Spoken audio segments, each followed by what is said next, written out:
So today I thought we would start with a quiz. Ooh. We're reversing it though. There should be a day of the year where the students get to give tests and quizzes to their teachers. That would be great because I'm giving you a TikTok trend quiz. Oh, that's the worst kind of quiz I could take. Okay. So I say TikTok. This really could apply to Instagram and other Social areas. media? Yeah, it's about like aesthetics. Okay. All right. Wow, you look so lost already. I love it. I'm going to list 4 aesthetic trends, and you have to tell me which one of these is fake. Okay. So you're saying only one of these is like bad to do. 3 of them are good to do. One of them is not real. I made it up. Yeah. Okay. Oh, all right. And not that it's like sucks. Yeah. Don't do this one. Maybe it's a new thing. Maybe. Okay, here we go. Cottagecore, pastel goth, seashore core, dark academia. All right. So 2 of them I know. All right, which ones do Dark you know? academia is a thing. Okay. Because Describe it. Well, I just know that there's a playlist on Spotify that I like to listen to, and it's like, oh, you're studying in Hogwarts is its description or something. I'm like, cool, but it sounds good. It's some good classical music. Okay. The other one I know is cottagecore. Cottagecore is real. I don't know what it entails. I just know that it is. It's like, I mean, it is what it sounds like. You live in a cottage, you dry your herbs, you wear lots of peasant blouses. That's about it. How do you decide to live in a cottage as a trend? It's like, you don't actually have to live in a cottage, I guess. Style but it's the aesthetics of that. All right. You live in a... All right. Then I got seashore and pastel goth. Yep. See, I don't know what you do with seashore core, so I'm going to say that one's out. That one is actually the fake one. Oh, Good job. Yeah. Good job. So what is a pastel goth? It's like you dress alternative and stuff. Like, you know, you got your sneakers and it's like you dress goth, but you're wearing pastels. I don't know. It's like a kind of a... So you have like choker, but it's like mauve? It could be mauve. There's a lot of like pastel tie-dye or like iridescent stuff, like that kind of color palette, like very unicorn color palette, I would say. Oh, okay. Yeah. There it is. I hope I didn't get all of those horribly wrong because we do have a lot of teen listeners and they're like, oh my God. These millennials, what are they doing? They're actually like, no, seashore core is real. It's really cool. It could be the next big thing. We didn't say it was bad. Teens, get it started. Yeah. I see it as like a spin-off of cottagecore. Like your cottage is now by the sea. Oh, so you're like Elliot in Stardew Valley. Yes, very Elliot energy. Yeah, all right. I can dig it. I would be into that. What are we actually here to talk about, though? Not that wasn't great, but... No, I feel like I've learned a lot already. So thank you for teaching me that. Of course. Today we are going to learn about the Almanac singers. Our goal for this, I kind of want to start this as a series. Okay. Kind of a leftist music series. And kind of, I want in this series to explore the history of leftist music, you know, not just from a historical standpoint, but kind of get to listen to these songs together and check them out, because there's tons of stuff out there. Today we'll be hearing a lot of Union hymns, but I think there's Cuban revolutionary music, anti-war protest songs, you know, civil rights ballads. There's the Red Army Choir from the Soviet Union, the Dropkick Murphys, and kind of the Irish punk sort of scene. Chumbawamba actually put out a CD of English rebel songs that are really dope. Okay, not just the soundtrack from FIFA 98. Okay, got right. it. Yeah, so I don't know. I'm excited to add it to our rotation. Anytime we do something just absolutely horrible, just we dive into the crimes of capitalism, I'll probably be begging for a music one. Yeah, I think that sounds very healing, potentially. So today we'll be talking about the Almanac Singers. They're a folk ensemble from the early 1940s. Their core members were Millard Lampell, Lee Hayes, Pete Seeger, and Woody Guthrie. Millard, what a name. Yeah, like Millard Fillmore, but but cool. Even less well known. They're also joined by a rotating cast of a lot of other people. Sis Cunningham, Peter Hawes, Butch Hawes, Bess Lomax Hawes, Cisco Houston, Arthur Stern, Josh White, Carol White, Jackie Alper, Burl Ives, Jamie Loden, and Sam Gary. I don't know any of those people except for Burl Ives, and that's because we obsessively watched the claymation Rudolph growing up. and I have the soundtrack. That's one and the same. Back in his youth, he was more of a lefty and ended up in these sorts of circles. Interesting. Yeah, and he faced some flack for that later in his life, but he got over it. So yeah, we'll kind of talk a little bit about each of the central characters, but I don't want it to be like mainly bio. We'll do a little bit of the history of it, but even then, really that's not the main thing either. Like I said, mostly I want us to kind of talk about some of my favorite songs of theirs and share that. Yeah. And they've got a lot of pro-union, anti-war songs, and eventually some pro-war against fascists songs. And a lot of them, we'll kind of look at those songs' histories because they, like any good folk musician, I guess, improv those off of older songs. Yeah, I think that's really interesting. One thing I wanted to mention is, Happy Thanksgiving if you are celebrating that. Oh, yeah. And that's kind of why we wanted to do this episode at this time, is because that's such a traditionally not patriarchal, but I mean, it is, but I was going to say patriotic, but what's the difference? Am I right? But it is such an Americana kind of holiday, steeped in a lot of myths, that I think it would be helpful to look at Americana from a different perspective. Mm-hmm. And we've talked before about kind of reclaiming left ideals, like in terms of American history, because there's the myth that this is a foreign import, that this is not what America is about. And it's like, we have a long tradition of this. So yeah. I think I just want to open up with that context. Yeah, and it'd be good to be able to, I don't know, harken back, but like have something that you can enjoy that's genuinely, homegrown in that way, or whatever that means to you. But that is not, jingoistic, not God gross. Bless America sort of thing. Yeah, exactly. So let's jump in. Yes, teach me. The Almanac Singers were formed in 1940, and we said their core members, Lee Hayes, Millard Lampell, Pete Seeger, and Woody Guthrie. Woody Guthrie kind of joins in a little bit later than the other three. There's not a lot of solid info on, they sat down and they did a blood pact or something. But I'll kind of give a brief rundown of these core members and talk about how they end up together. I already have a question. Yeah. So from what I know about like American strike and labor history, they were bumping in the 1930s. Yeah. So they just didn't have cool music to go with it yet? They did. And that's where a lot of this stems from. Okay, so they're recording that music. Yes. Yeah. Okay. Mm-hmm. They are writing a little bit of it, but it's more like publishing these labor songs that have come out of that labor strife. Cool. That makes sense then. Yeah. All right, so the first guy that I want to talk about is Lee Hayes. Who's this guy? So Lee Hayes was born in Little Rock, Arkansas. And so he was a Southerner raised in a religious family. His father was a preacher. And as a young man, he moved to Cleveland. And after some family tragedies and stuff, kind of had to start his life. Ends up getting a job in a public library and starts reading a ton. And this is how he ends up a socialist. Of course. It just happens. Yeah. He was like, well, they had this black stamp on all the banned books. And so I knew I had to read those because they got to be good. That's amazing. And from there, he ends up moving back to Arkansas to join up with this radical Presbyterian minister, Claude C. Williams, a Christian Marxist, which is an interesting blend. Yeah. And he was doing union organizing and civil rights activism down there. And so Lee Hayes joins up with him. He also ends up helping out Zilphia Horton with her music classes at a place called the Highlander Folk School, which was an adult education and labor organizing school in Monteagle, Tennessee. Interesting. Yeah. Okay, well, so was this born out of all of the labor action in Appalachia at that time? Yeah. Okay. Yeah. This was a direct result. They were like, we're trying to do these unionization drives. We want to spur that on. We want to raise and train more union activists to go and spread this and get us all into one big union. Hell yeah.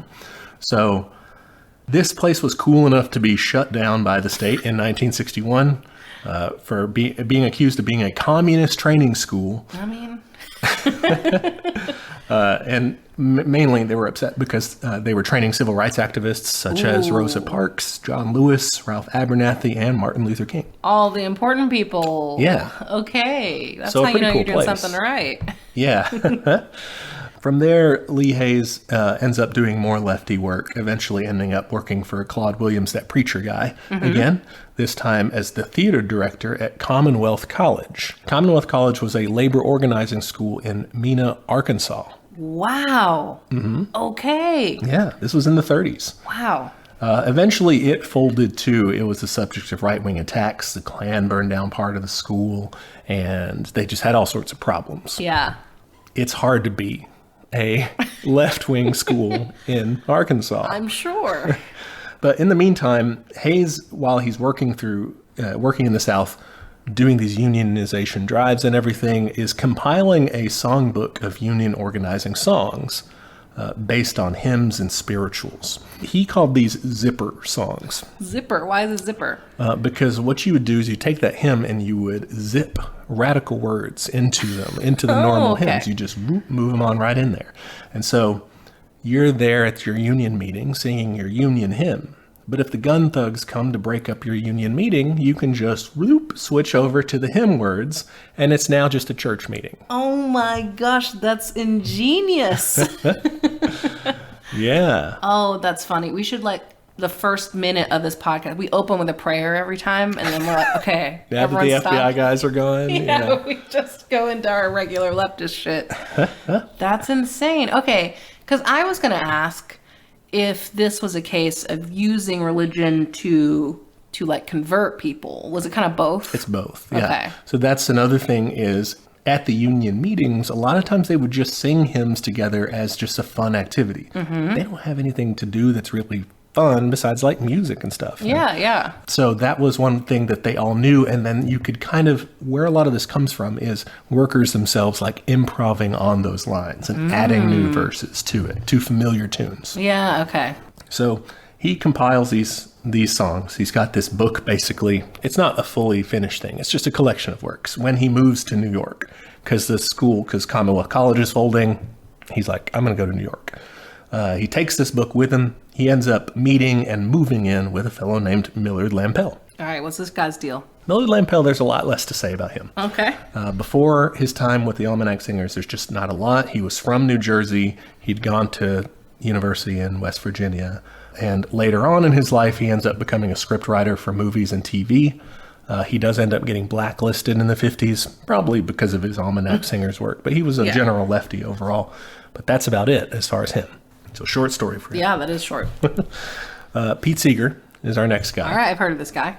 Lots of people know about him. And we could do a separate episode about all his stuff one day. He's pretty cool.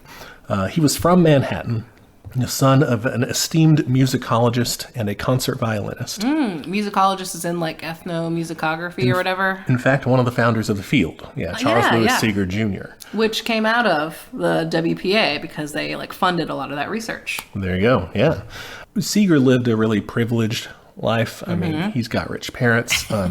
He ends up attending Harvard College eventually. Oh, yeah. But ends up dropping out because he's too distracted by folk music and political stuff. Okay. They didn't have a folk music program at Harvard. I guess not, no. Folk music-wise, he tours New York State with a traveling radical puppeteer group. Sorry, what? Yeah, a puppet theater group. Okay, what's this called? Called the Vagabond Puppeteers. Wow, okay. And so they were going around in upstate New York. I'm picturing Kermit with like a sickle and hammer. I couldn't really find much about this, but they were apparently... That was a terrible Kermit impression, I'm sorry. I can't even try it. I'm just picture Kermit saying some socialist shit. I can't do a Kermit voice either. Yeah, But they were talking to like the various farmers groups there and not necessarily trying to get them to organize, but like spreading socialism. Wow, okay. Then after that, he gets a job in D.C., helping ethnomusicologist Alan Lomax, who was a friend of his father's, helping him like sift through music, categorize, and find examples of music that best kind of showcased American folk music to preserve in the Library of Congress. Cool. Yeah, that was some other government money too. Like that was they were putting that together through the New Deal.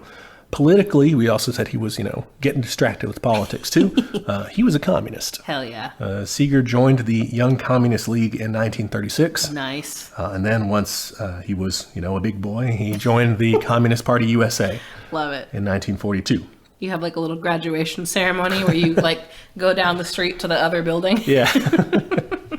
See you guys later. Yeah. He ends up leaving the party later because he's a typical communist. He doesn't have any like discipline about party stuff. So he leaves, Of course. In 1940, he ends up meeting Woody Guthrie at a benefit for migrant workers. And they go on a trip out to California and Texas to visit some of Woody's relatives out there. And when they get back, Seeger ends up moving in with Lampell and Hayes and joining their group, the Almanac Singers. Okay. Where in Texas is Woody from? Woody was actually from Oklahoma. Okay. But he had family in Pampa, Texas. I don't know if that's how you say it. West? But it's up northwest, like the Panhandle region. Okay, gotcha. Woody Guthrie was the son of a businessman Klansman from rural Oklahoma. Woody. And he fell far from the tree. Yeah, good. His family fell on hard times when he was a youth, and so he grows up working odd jobs, begging for meals, staying at friends' houses a lot of times.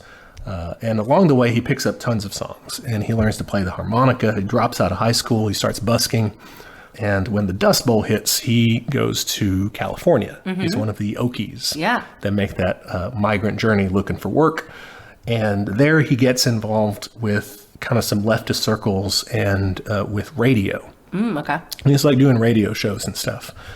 He ends up making a song called Do Re Mi, which is like telling people, hey, don't come out here. Like everyone says it's the dream and the paradise and everything, but they're just doing that so they can have surplus workers. Like unless you're a musician, if you have the Do Re Mi's, there's pretty much nothing for you. Wow. Okay. He's kind of trying to warn people. He was lucky, but wow. He gets involved in these leftist circles too. Like we said, he said the best thing I did in 1936 was to sign up with the Communist Party.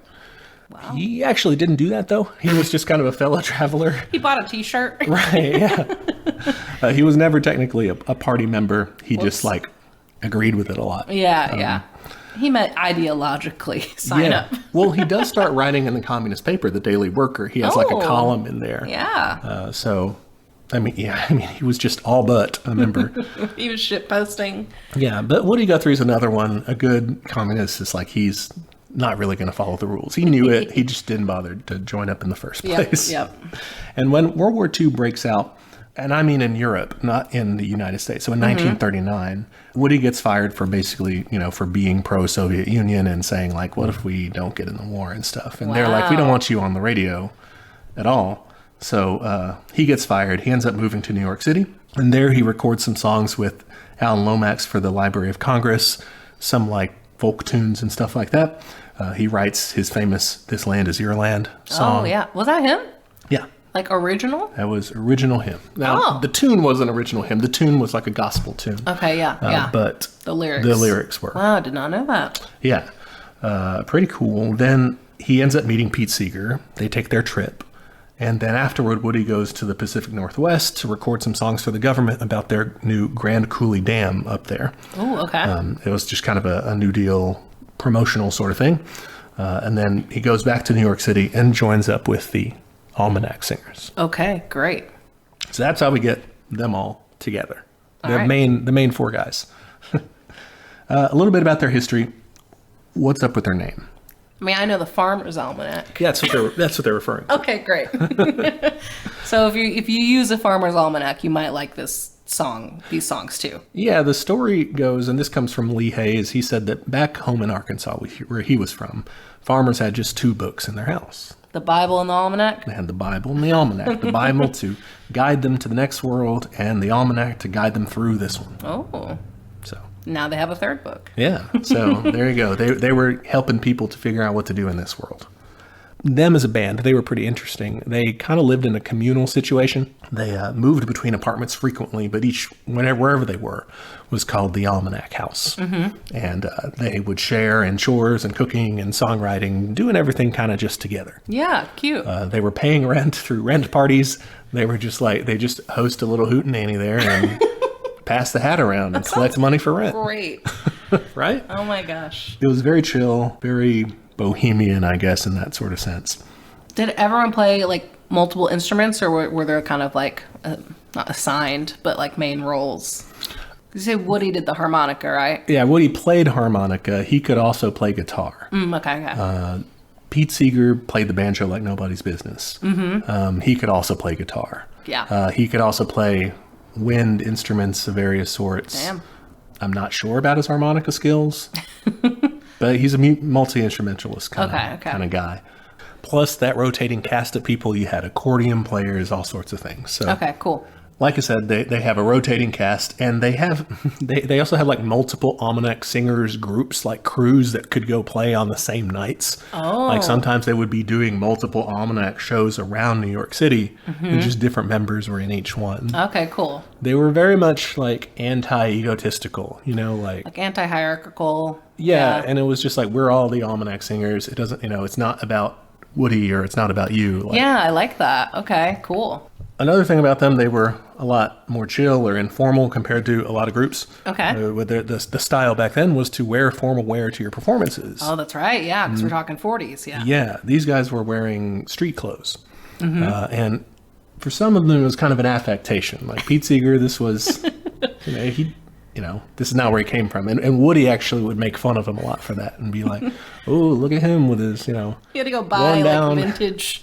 Yeah. And Pete was always very good natured about that, apparently. But that was one thing about them, and they were playing, at all sorts of events, like we said, just the rent parties or union rallies of various sorts, at strikes, at union meetings, all these places.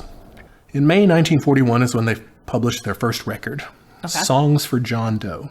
Ooh, okay. Who's that guy? I mean, just everybody? Yeah. Just the everyman? Well, it was specifically a collection of 7 songs that urged non-intervention in World War II. Oh, wow. Really not holding back that first album. Yeah. At the time, the Soviet Union had a non-aggression pact with Nazi Germany, and the party line was anti-intervention. Let the imperialist countries fight it out if they want, but, no war but the class war for the working people. A month later, in June 22nd, 1941, Hitler sort of broke that pact, invading the Soviet Union. And so most copies of the album were destroyed by the record company. Whoops. But you can still find this on YouTube. Okay. Their next album was released in July of 1941. It was entitled Talking Union. Ooh, okay. That sounds good. Yeah, it has 6 pro-labor songs. And then later in 1955, they do kind of a re-release where they add 7 more songs to it that were, some of them were original recordings of the Almanac singers, and some were kind of redone by Pete Seeger and a choral group that he got together called the Song Swappers. That one you can find on Spotify or on YouTube, either way. Cool. Next, they released a couple non-political albums, just some folk songs and sea shanties. Ooh, sea shanties. Yeah, okay. Those are cool. back. And then they returned to political themes in 1942, following the attack on Pearl Harbor, December 7th, 1941. This album was titled Dear Mr. President and supported the American war effort. Ooh, interesting. Yeah, its title track kind of acknowledges the flip-flop and is like... Sorry. Yeah, it's kind of like, we still disagree. We're communists, but fascism is a big deal, and we have to take care of that before we can get to our disagreements, basically. That's exactly how the song goes, really. We just played that. Good song. Yeah, thanks. So I wanted to ask, from what it sounds like, because I mentioned earlier that like a lot of strike action and labor action was happening in the 30s. And like, do you know anything about the history of hymns and spirituals and later union hymns, like how that transformation happened? Or like, I guess what I'm picturing is if you're doing a strike, a lot of that's just waiting, right? So like that's probably how singing kind of got started. It was like, we have to have something to do while we're just standing around outside, right? Yeah, and to think you have these even, nowadays you have chants and stuff as you go around and everything. And that's part of that, is to keep people mobilized, keep people's mind off of what they're doing, basically. Yeah, morale. And morale, yeah, to keep everyone kind of their spirits up. Yeah, because something about like creating music in a group, or even, if you go to a show and everyone's singing the same song, like you do feel very connected with the crowd. And especially if you're singing a song like with a message, like that's got to be really powerful. Oh, yeah. And these songs that's one great thing about them is they'll have, a single singer for parts of the song, but I think all of these songs at some point at least, and for big chunks of them, and a lot of them have like choral parts to, everyone singing all together. Okay, which is cool, and has that effect, I think. As far as the general history, I did see several examples from before the Almanac Singers' time, from back in the 1880s and stuff. Ooh. When all this stuff is going on, when the Knights of Labor and everything were doing this, that they were using old hymns and converting them to their use and stuff like that. I mean, it's probably just because everyone knows those. And so you can just be like, yeah, you know that tune? Here's some new words to it. Yeah, there was a guy in the early 1900s named Joe Hill, who was in the IWW, the International Workers of the World. And he was like a very prolific songwriter for them, and was coming up with all these tunes and everything to old hymns a lot of times, and just kind of, chopping bits from, this melody from here, this melody from there, and making great stuff. Because if you think about like music at the time, especially if you're talking about like poor working class people, like you don't have the means of spreading that in any other way. You also apparently are going to get kicked out of the radio if you say too much stuff about communism. So like the only way to spread music is to have a very catchy tune, or a memorable, like you already know the tune, and very catchy lyrics. Yeah, yeah. Can we hear some of this catchy music? Yeah, let's do that. The only other thing I was going to say about their history is that they do end up disbanding kind of in late 1942 or early 1943. Okay. The fellows at the FBI and Army and Intelligence, for some reason, still were kind of suspicious of them. So, they never got out of the mess as far as the press attacking them and all this stuff. So, okay, yeah. So they just had to fold. At least it didn't like split up, Yeah, it wasn't like some sort of acrimonious thing. Yeah, that's good. So to find these songs, we're going to be releasing a Spotify playlist. We name all the songs. If in doubt, do a Google. You will find them. But anyway, let's get into those songs. Yeah. All right, so our first song is from the Songs for John Doe album, this entitled The Strange Death of John Doe. I'll sing you a song, and it's not very long. It's about a young man who never did wrong. Suddenly he died one day, the reason why no one could say.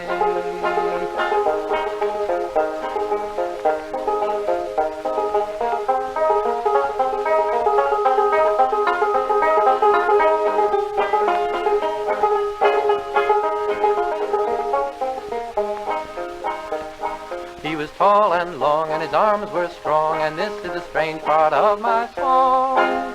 He was always well from foot to head, and then one day they found him dead.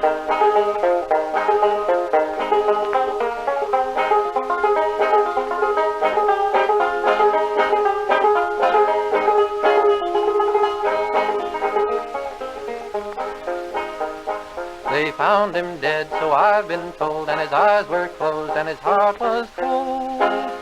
Only one clue to why he died, a bayonet sticking in his side. Yeah, that'll do it. Yeah. That'll be a problem. Did you say eye or thigh? Side. Oh, side. Okay, neither of those things. Whoops. That banjo is amazing. Yeah, that's Pete Seeger. Fantastic. Oh my gosh. It reminds me of two things. One, I think you are also a fan of her. I'm a big fan of Connie Converse. Yeah. So she was like big into folk music in like the 60s and stuff. And I don't know, she like did not take off at all in her time. And then like people uncovered her music, and it's amazing. Yeah. So it reminds me a lot of her, kind of like very lilting melodies, and like she's just telling you a story. Yeah. And to me, I think the banjo fingerwork, just because I'm like a pianist, it reminds me of like very technical work. Yeah. It's very impressive. It's super cool. And I think Seeger kind of like adapts the what they call the claw hammer, the authentic, the more original form of that, and kind of like adds a little to it to make it this more melodious thing that we're used to instead of more percussive from the more Appalachian origins. So he does more like the finger picking, I guess. Okay. Yeah. But yeah, I think one thing about this song for me that's real powerful is how it kind of is abrupt. Yes. You know? Yes, very. It's based on the old folk song, The Lazy Man or The Young Man Who Wouldn't Hoe Corn. This one, obviously, the sudden death, it's just like, it's kind of mysterious at first, like, well, why'd he die? Whatever. And then the dark joke at the end is, there's only one clue. Who could, how could we know how he died? Mysterious. He's got a bayonet. So, well, and it's set up so perfectly that he tells you the beginning, and then like by the time he gets there, you've almost forgotten that he's like dead, and you're like, oh fuck, okay. Yeah. It's good. And it's to me, it's like this perfect mirror of like what they're trying to get across. War is brutal, and that is pointless. Yeah, and it cuts short the life of this otherwise, healthy kid, and that's how they open. And it cuts short the song, too. Yeah. It's just no finishing lines or anything. Wow. Yeah. I like it. The next one, I couldn't find the melody for it. So it might be an original melody, the next song. A lot of these are borrowed, but I couldn't find the source on what this one might come from. So maybe they wrote it, but I'll let you hear it. Remember when the AAA killed 1 million hogs a day? Instead of hogs, it's men today. Plow the fourth one under, plow under, plow under, plow under every fourth American boy. They said our agricultural system was about to fall. From Washington they sent a call. Plow the fourth one under. The price of cotton wouldn't rise. They said we've got to fertilize. So now on us they turn their eyes. Plow the fourth one under. Plow under. Plow under. Plow under every fourth American boy. They said our system wouldn't work until we killed the surplus off. So now they look at us and say, plow the fourth one under. Any ignorant mule doesn't know better than to step on a cotton row. But there ain't no mules in Congress, so plow the fourth one under. Now the politicians rant, the boys know better than a cotton plant. But we are here to say you can't plow the fourth one under. Plow under, don't you plow under, don't you plow under every fourth American. Wow. As someone who grew up in the indie music era, or, not grew up, but came of age musically in that era, I am a sucker for a happy song with sad lyrics. This one was, for most of it anyway, kind of finishes with that, like, oh, we can tell them no. Yeah. I love how they brought up cotton prices. Like, they're just like, yeah, this is totally fucking rigged. Yeah. They're comparing the AAA, the Agricultural Adjustment Administration, from the New Deal, when agricultural prices were just rock bottom, all was farm goods. So one of their solutions was to destroy the surplus, and plow under the bumper crop or even livestock as well. And it reminds me of like the early, the days of the pandemic when they were just destroying crops left and right. Yeah. And, meanwhile, you still have a large food insecurity problem.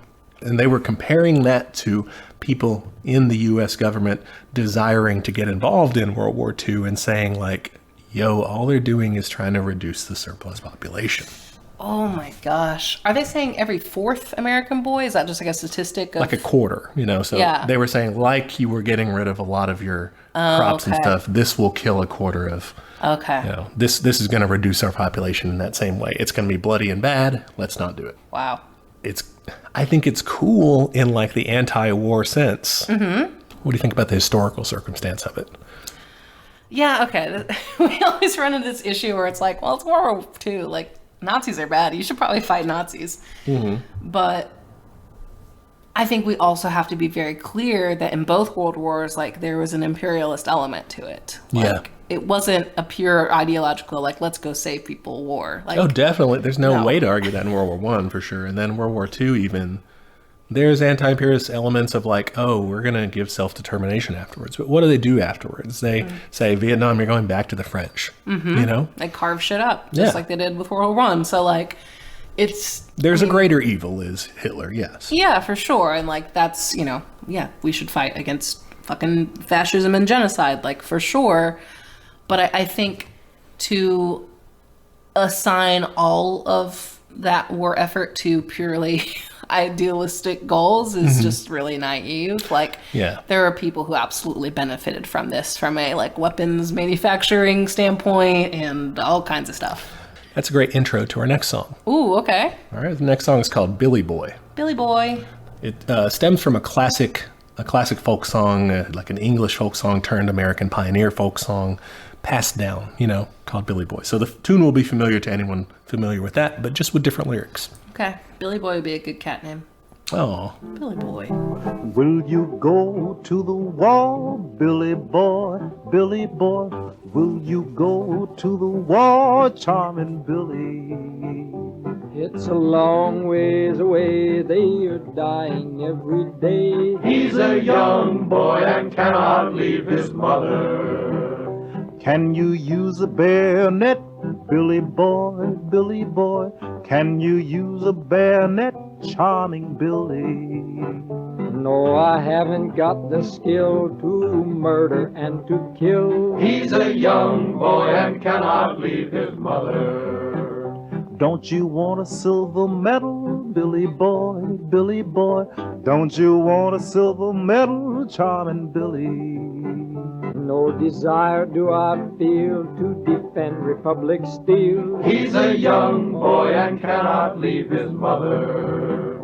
Don't you want to see the world, Billy Boy, Billy Boy? Don't you want to see the world, charming Billy? No, it wouldn't be much thrill to die for DuPont in Brazil. He's a young boy and cannot leave his mother. Girls would like your uniform, Billy Boy, Billy Boy. Girls would like your uniform, charming Billy.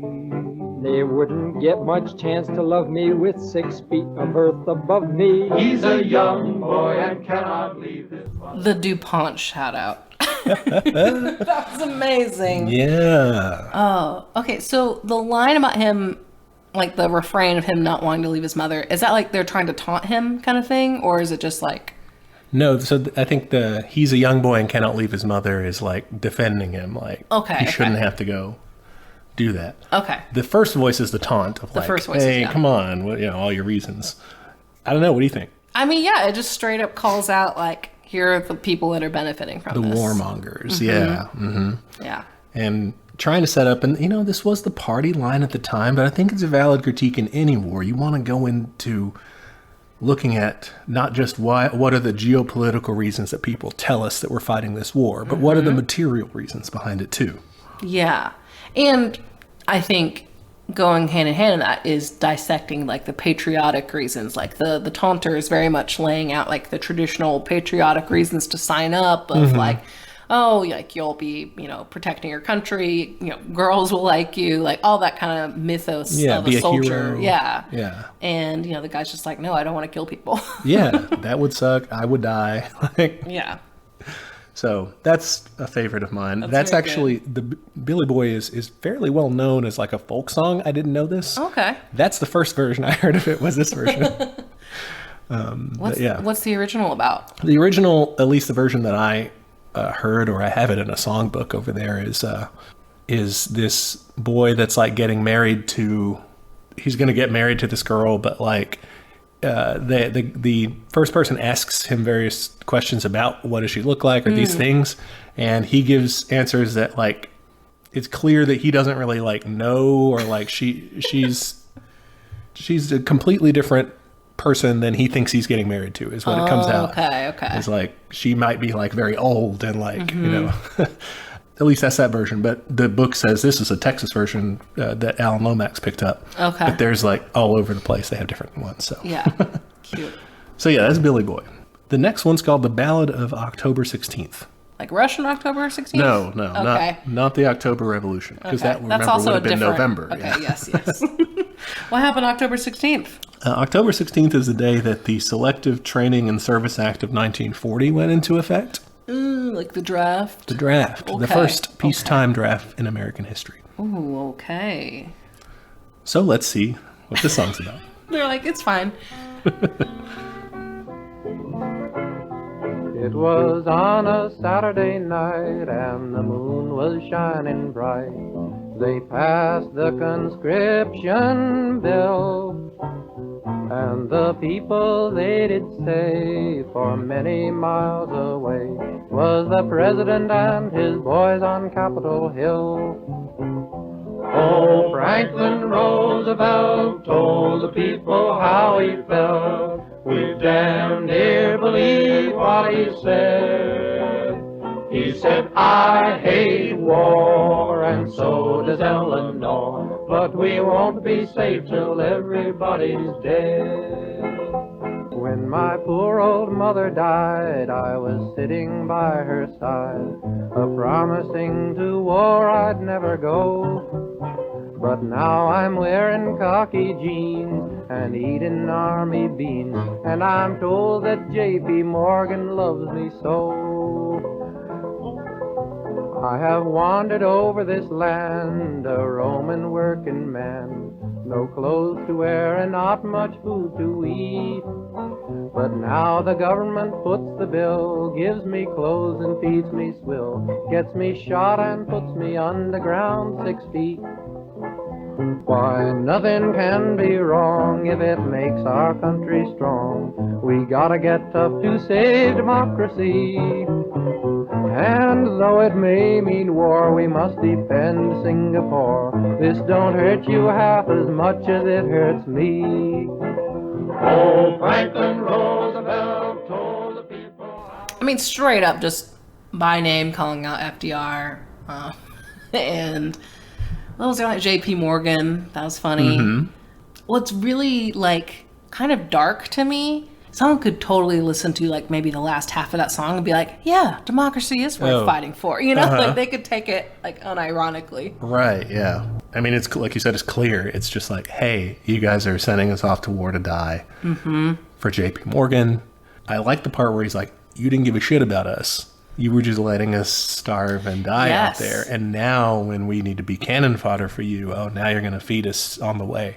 Yeah, and that absolutely mirrors our situation today where we don't care about social services, but like, you know, we care about veterans. We don't actually care about veterans. We also don't provide for them either. Yeah. But like, there's a lot of posturing around veterans. Yeah, and you can sort of shame people into, you know, it's easier as a politician to go out there and say, come on, but these are veterans. They deserve rights because they're humans, you know, versus just regular humans. Yeah, I mean, they'll cut both, but whatever. Sure, yeah, it's not to say they'll follow through, but it's an easier case to make. But that's the thing is you see people signing up for the military purely for material reasons of I need a college degree, I need to live. Hunger Games style. It is very Hunger Games, yeah. It's wild. The reason that one's so catchy, I find that one super catchy.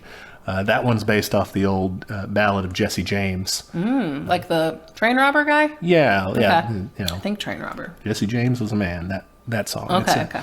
And that one's been reused several times. Woody Guthrie used that to write a song about Jesus Christ. Okay.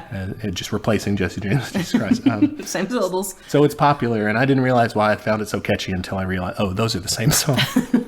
Well, if only we were Protestant, we would know more of these.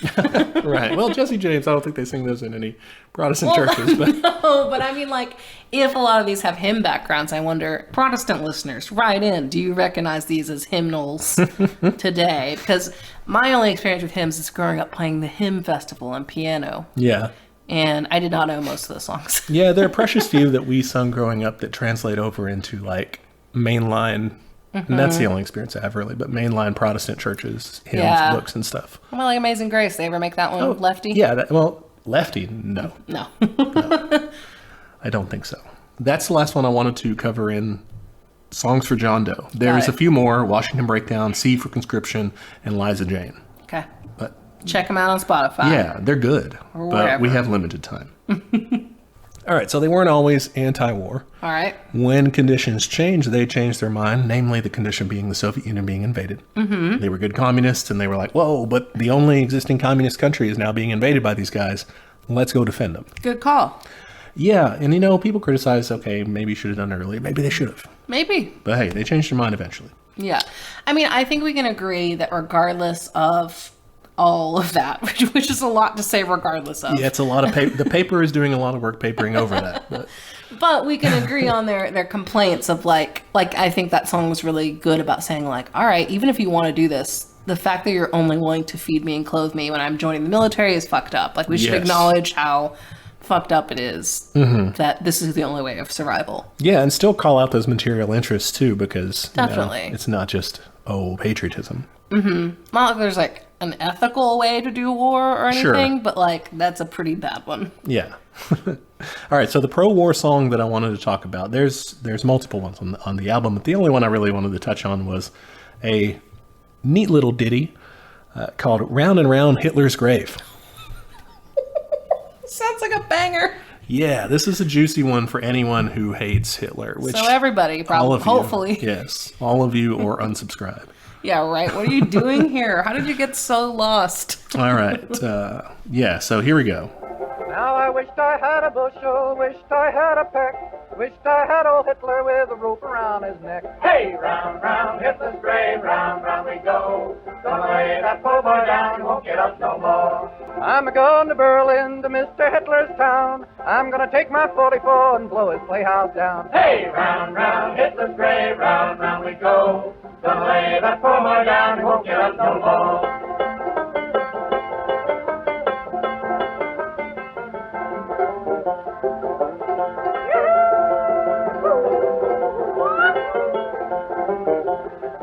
Now Hitler went to Russia in search of Russian oil, but the only oil he'll find there's a pot in which he'll boil. Hey, round, round Hitler's grave, round, round we go. Gonna lay that poor boy down, he won't get up no more. Wow. I love it. I love it. Yeah. That is a hootenanny of a song. Oh my gosh. I'm picturing like arms linked, like trotting around a bonfire situation. Yeah. Just so. Actually, it comes from an old, dance jig. Old Joe Clark. Old Joe Clark. And, were they trying to kill old Joe Clark? No, they're nice to old Joe Clark. Okay, great. And they have a lot of different verses. They kind of fuck around and mess with Joe Clark's. But it's like any folk song, you can just add whatever you want to. Yeah, yeah. But it was not, let's hang Joe Clark, so it was a lot nicer to him. But, Hitler sucks, so that's why. Yeah, that's great. Love it.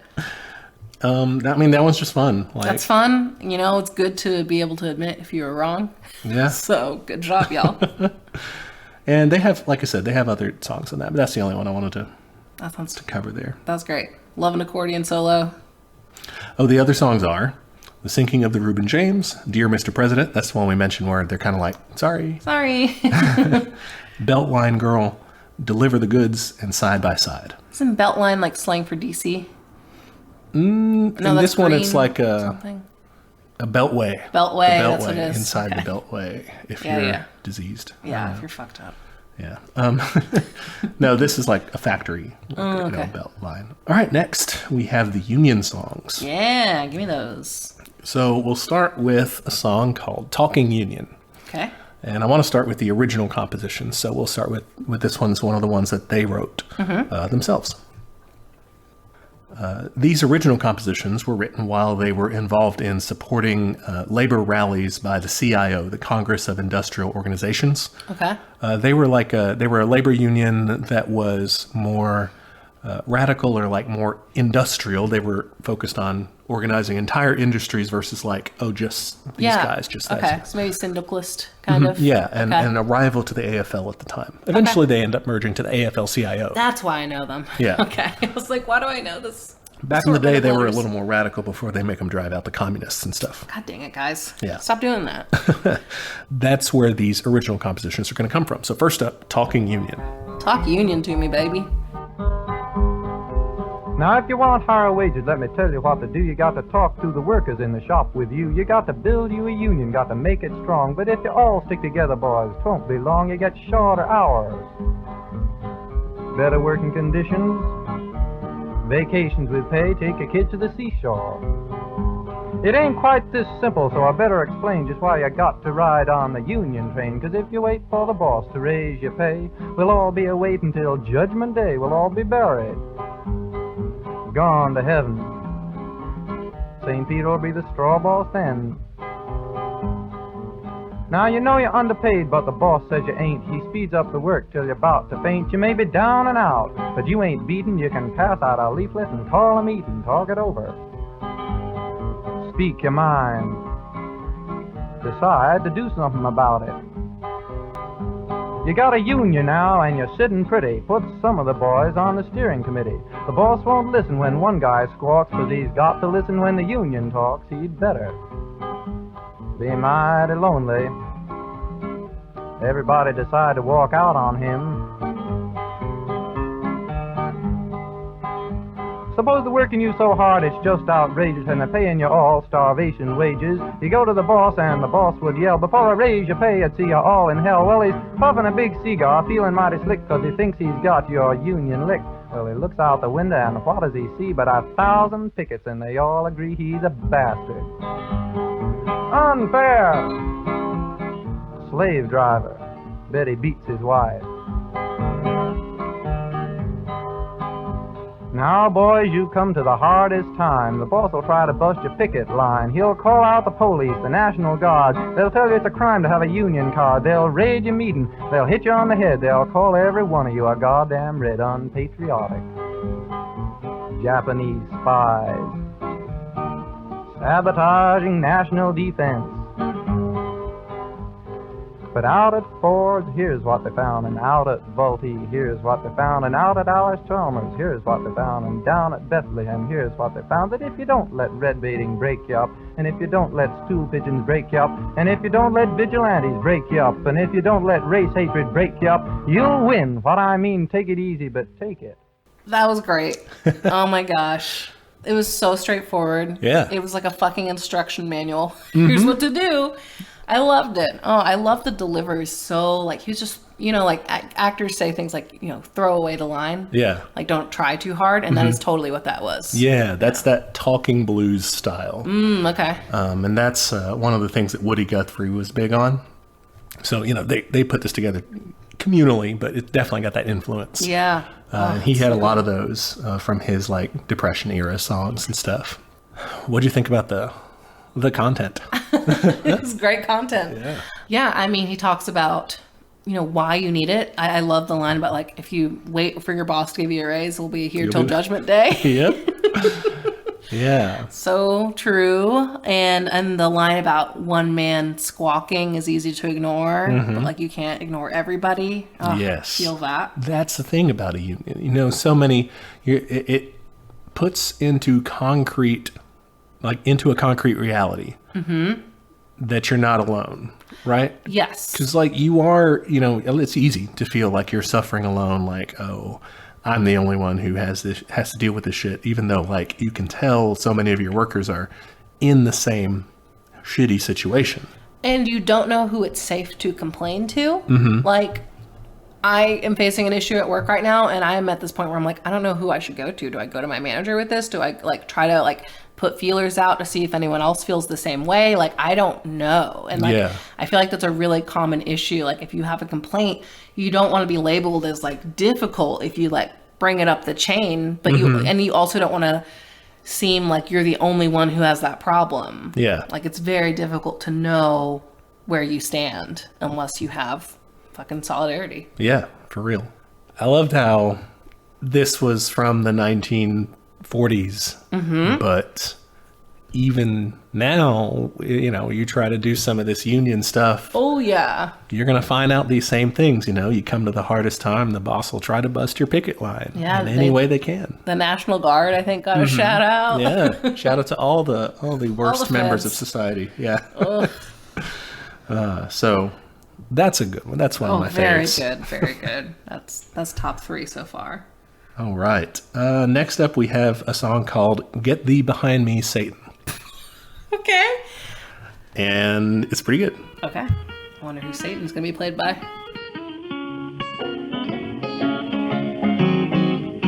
Boss comes up to me with a $5 bill, says, get you some whiskey, boy, and drink your fill. Get thee behind me, Satan, travel on down the line.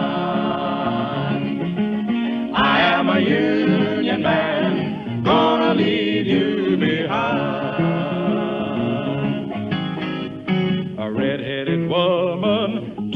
out to dine. Says, love me, baby, leave your union behind. Get thee behind me, Satan. Travel on down the line.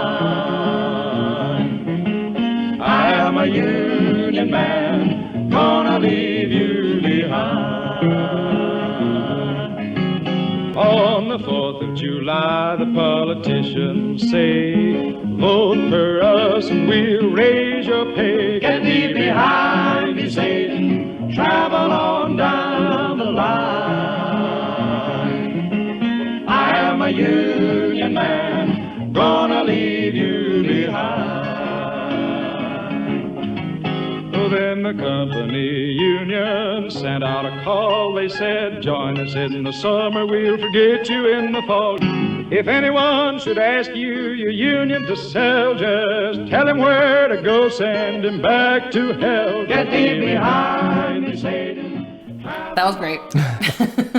So it's basically just like all the temptations or people who are going to try to sway you to not be in a proper union. Yeah. I want to talk about a few of them. Yeah. So the first one was alcohol, which I thought was interesting because not only in American labor history, but I think in colonial history too, like indigenous history, alcohol was often provided for very cheaply in order to like deaden people's will to fight back. Yeah, used as like a weapon in that way. Like get people basically addicted and dependent on their job as a source for that. Yeah, and there's probably also a strand of a little bit of the, almost Puritan reformer sort teetotal. of. Yeah, they some of the early American socialists at least had those roots. There's also, a more, I guess, Communist Party line internationally. The Bolsheviks had to, in Soviet Russia, they had to do a big anti-alcoholism campaign, and which, for most of its history, just amounted to taxing vodka a lot. To reduce people's consumption of it because it was seen as a public health problem, and just sapping from the economy as well, people's productivity, all its social ills in terms of domestic abuse and that sort of thing. Yeah. But I think in the American communist perspective, it was a little blend of that social reformism, a little bit of that, and also a little bit of saying, like you were saying, this deadens people. It's kind of one of those it's like classic, a placebo kind of thing. Like Marx talks about religion as the opium of the masses sort of thing. It detracts from your ability to fight the class war. Yeah. Not to say that we're sitting here drinking. I'm a little bit tipsy. So not to say that we are... that we endorse that. It's just that's, I think, the explanation. Yeah. I mean, I have to push my wine glass away because these songs are really great for drinking too. I gotta say. So I understand the line about like politicians saying vote for me and like the company union. Like those are very obvious bad guys. Yeah. The woman line, did they use women to lure people away from unions? No. Okay. That wasn't an organized campaign. They were just saying like, oh, but let's say you start dating this broad, and she tries to take you away. That sort of thing. Okay. That one was weird to me. If you meet an anti-union dame, then maybe don't. Maybe she's not for you. Okay. Ladies, don't be anti-union. Yeah, for real. You become automatically less hot. Well, hey, let's talk about the opposite of that with our next song, okay. Union Maid. Union Maid. This is the hot girl. Yes. Hot union fall. Yes. This one is written by Woody Guthrie, and we'll take a listen and then talk more about it. Great. There once was a union maid. She never was afraid of goons and ginks and company thinks and the deputy sheriff who made the raid. She went to the union hall when a meeting it was called, and when the Legion boys come around, she always stood her ground. Oh, you can't scare me, I'm sticking to the union. I'm sticking to the union. I'm sticking to the union. Oh, you can't scare me, I'm sticking to the union. I'm sticking to the union till the day I die. This union maid was wise to the tricks of company spies. She couldn't be fooled by a company stew. She'd always organize the guys. She'd always get her way. When she struck for better pay, she'd show her card to the National Guard, and this is what she'd say. Oh, you can't scare me, I'm sticking to the union. I'm sticking to the Union till the day I die. You gals who want to be free, just take a tip from me. Get you a man who's a union man and join the ladies' auxiliary. Married life ain't hard when you got a union card. A union man has a happy life when he's got a union wife. Oh, you can't scare me. I'm sticking. So it definitely requires some context. It's like, go marry a dude for his union card. It's in the 30s and the 40s, but they do describe the Union Maid as already being a part of the union and organizing the guys and being all in there and, you know. Yeah, yeah. But I guess once you get in marrying age, then, you know. Yeah. They've had updated versions before with like a cooler last verse for women and stuff. Like women are dope and do things in the union instead of they're just not the auxiliary. But that was the original version. Yeah, yeah. I mean, well, that's an important role, though. Like we saw in Harlan County, like the wives were a huge part of that, and they did not work for the company, but they were a huge part of organizing. They were like, "Hey, I need you to show up at this time." They're calling people out, and they were organizing in terms of like childcare and food and like all this stuff. So like, I think it's important to not devalue that. Yeah, it's a big deal. The reason this was written was after Woody Guthrie saw some badass women standing up to company thugs at a union rally in Oklahoma City in 1940. The gun thugs showed up and they were kind of like, whoa, this is more of a family affair than we thought. We were just going to come in here and rough up the guys, you know? Yeah. And the women were kind of like, get the fuck out, you know? And Like, this will look a little bad if we kill all these ladies. yeah, but and the women were just, you know, kind of like in Harlan County, they were like up in their face and tell them, get out of here, you. Oh, man. So yeah, that one, its tune is actually taken from a popular song from 1907 called Red Wing by Carrie Mills, which is itself based off of Robert Schumann's The Happy Farmer Returning from Work. I love Schumann, but I don't know that one. I got to look it up. That's like where the main melody part comes from, I guess. I wish they had a lady singing that. I think that'd be cool. Yeah, that would be pretty Did they have a lot of, like, some of the names in there were lady names, I think. Yeah, no, they have women sing on some of these. We'll get to one that she's the lead in, and you can hear they have women voices in the choir. Yeah. But I assumed Sis. Sis Cunningham, Bess Lomax, Carol White, who was Josh White's wife, and was initially just described, she was just his wife, but she was like an actual member of this. I was looking into it. She was involved. So that's not to be discounted. What about black members? Josh White and Carol White were black. Okay, cool. Members, yeah. So that's another very controversial thing to do in the 40s is have an integrated cast. Yeah, and to travel around, that would be dangerous at the time. Yeah, and they were, they're in the north. Yeah, to be honest, they were in kind of the New York City area. They really were not widespread, but still. Yeah. It's interesting. I don't know, the sounds of it is so southern. And then they performed in New York. Like, what? Why? Well, your core members, right? You got two New Yorkers, but you have Woody Guthrie from Oklahoma and Lee Hayes.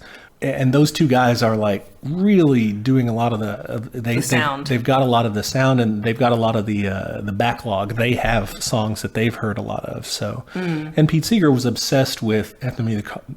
So he studied ethnomusicology. Yeah. So they just had a lot of Americana influences that was far beyond what they themselves individually had experienced. Okay, that's interesting.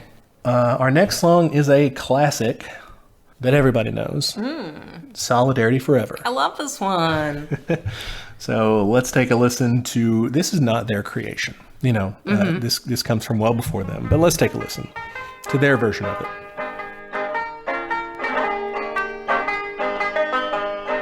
Solidarity forever. Solidarity forever.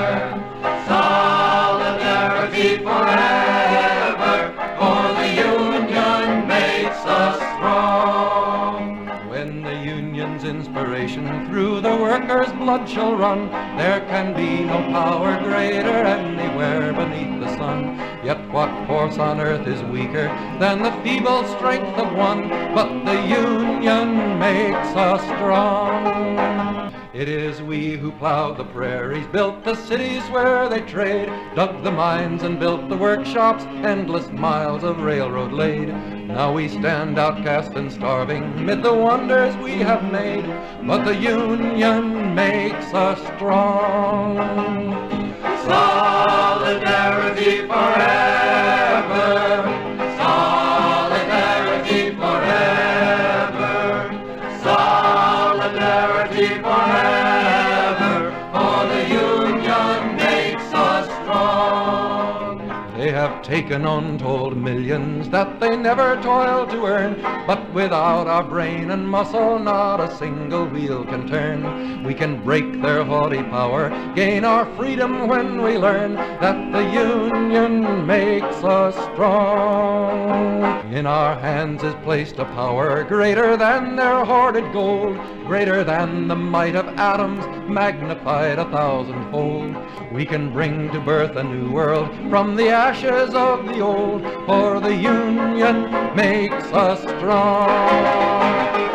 Solidarity forever. That's a fucking fire jam. Yes.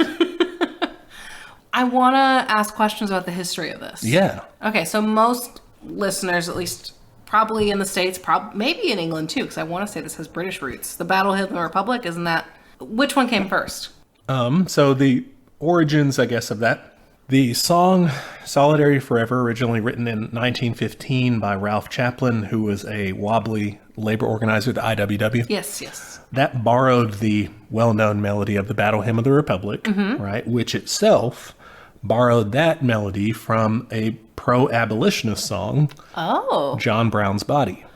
You ever heard John Brown's Body? Oh my God, that's really telling that we changed John Brown to patriotism. John Brown's Body was the one that the Union soldiers were originally singing. That's the one that caught on. And then Julia Ward Howe is the one that makes Battle Hymn of the Republic out of that. But the original version was John Brown's Body. You ever heard that one? No, what is that? Let's play a little bit for the listeners. John Brown's body lies a-mouldering in the grave. John Brown's body lies a-mouldering in the grave. John Brown's body lies a-mouldering in the grave, but his soul goes marching on. Glory, glory, hallelujah. Glory, glory, hallelujah. Glory, glory, hallelujah. But his soul goes marching on. He captured Harper's Ferry with his 19 men so true. He frightened old Virginia till she trembled through and through. They hanged him for a traitor, they themselves the traitor crew. His soul goes marching on. Glory, glory, hallelujah. Okay, so for our non-American listeners or people who don't know the story of John Brown, give us a quick summary. John Brown led a raid on Harper's Ferry, Virginia, raiding the federal arsenal there. Holy shit. In a plan to get a bunch of guns, distribute it to and liberate and distribute those guns to the local slave population and lead a slave uprising, leading the liberated slaves from there throughout the rest of the South, freeing the rest of the slaves, arming them. Holy shit. And directly abolishing slavery through a massive slave revolt. And John Brown was also like a former slave, or? No, John Brown was a white man. Oh, okay. He was kind of a crazy guy. He believed he was on a mission from God, and he he just had a wild life. Okay. We can do a whole episode on him because he's interesting. Yeah. But he leads this raid on Harper's Ferry, and it just falls apart. They don't get the word out to the local slave population, so no one comes to join them. They end up surrounded by the Marines, led by Robert E. Lee. Oh gosh. Okay.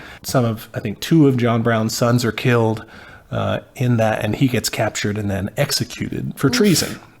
Because they had killed American soldiers in this whole attack. Where's Harper's Ferry? In Virginia. Virginia, okay. That's right, you did say Virginia. Yeah, there was a big deal in the lead up to the Civil War because in the Northern abolitionist press, they were praising him as a hero. Mm-hmm. And in the Northern mainstream press, the mainstream Republicans were distancing themselves from this. This is too radical. Yeah. Yeah. And the South obviously was completely incensed that this was Why don't you happening. follow due process? Just vote. Yeah, well, they were saying like this is what the entirety of the Republican project and the radical abolitionists want to do. Yeah. You know? So yeah, it was a big deal, and he was I argued dope as fuck. Because, Sounds super dope. Oh Yeah. my gosh. And so he died, and he was this kind of later seen as a martyr. And as the Civil War progresses, and you have slavery, destroying slavery, becoming more of an active, like almost kind of crusade-like goal of the Union Army. This is where this starts, is at the grassroots level. People are singing this in the Union Army, especially the more religious, in particular, like kind of the Scots-Irish, Presbyterianish sort of roots of some of those guys. Because he had entire like Irish regiments and stuff. Like it was a weird time, but they were just doing this, and then that's when they kind of co-opt that song into the Battle Hymn of the Republic and make it like the official, which is still like a war song and still like let's trample out, this evil of slavery or whatever. Did But they it's say not that as in the song? I don't know the words well enough. not so much. It's not as direct, and it certainly more doesn't have any generic praise. freedom. And it definitely doesn't have any praise for someone who killed American soldiers. Yeah, that's so telling that we changed that. Yeah, its deeper roots though go to a camp revival song. So think like the Second Great Awakening, and where you had like the big tent and the preachers come and everybody comes to the festival, right? They had a song called "Say Brothers, Will You Meet Us?" Say, brothers, will you meet us? Say, brothers, will you meet us? Say, brothers, will you meet us on Canaan's happy shore? Glory, glory, hallelujah. Glory, glory. So went from strictly religious to song about a slave revolt to strictly patriotic to song about unions. Yeah. That's great. Yeah. Oh, I love that. And all along, it's really catchy. Yeah. It's so recognizable. We remember it. Some of the, patriotic songs you kind of forget how to sing that you learn in school and all that bullshit. Oh, yeah. A lot of it you forget because it sucks. It's like Amber Waves. Yeah. There's some waves. I don't know. Purple Mountains. I don't know. Yeah. But this one's good. It's catchy. It makes you want to swing your arm, like a Stein holding motion. Yeah, and you could picture, troops marching to that as a very rhythmic. So yeah, that's its origins. Solidarity forever. It's just a complete banger for the left. It really is. Of whatever stripe you are.